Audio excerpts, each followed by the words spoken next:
So here is the problem.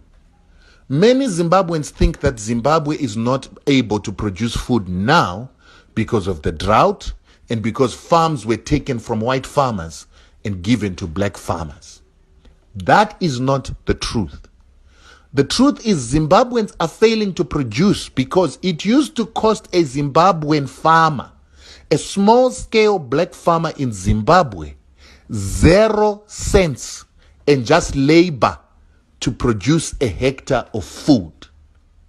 But today, these Zimbabwean farmers were persuaded by companies like Seedco to get rid of their traditional seeds that used to be able to reproduce, and they were given these hybrids that do not reproduce or that continue to have reducing reproduction until they stop reproducing.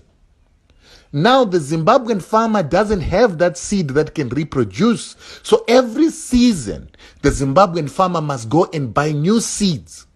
And these hybrids do not just grow, but they need fertilizers and chemicals to make them grow. So the Zimbabwean farmer must buy new seeds every season, fertilizer and pesticides to protect these hybrids. So now to produce a hectare in a village costs a farmer nothing less than $250 to buy the seeds together with the fertilizer for him to grow the food. This is a problem that is causing Zimbabwe to lose its food self-sufficiency.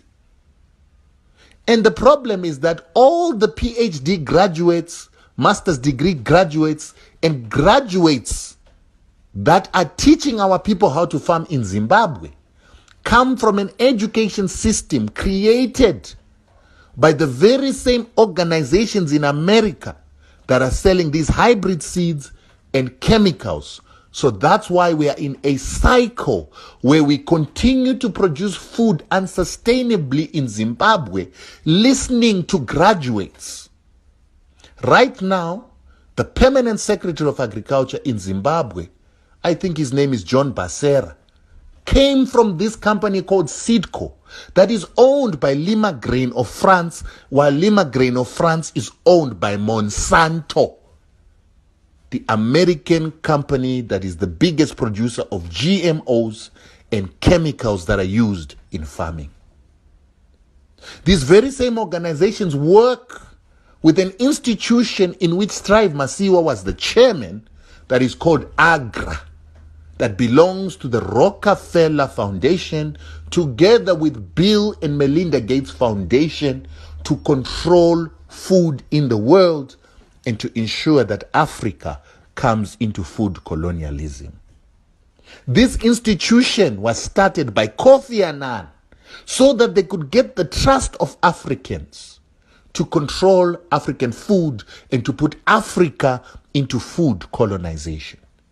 The main reason I speak against Strive Masiyiwa is because he is bringing food colonialism to Africa through these GMOs, hybrids, and all this that they call agricultural technology of chemicals that destroys our soils and destroys Africa's ability to reproduce food.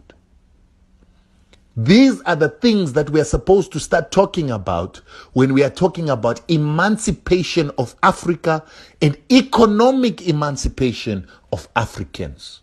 There is no independence in Africa if your food is controlled by the Americans, the Swiss, and the Germans. Pass this message to every African. Make them understand that it is important to maintain traditional seeds. It is important to eat only food that has got seeds so that you have the ability to reproduce your food. There is no other bigger message about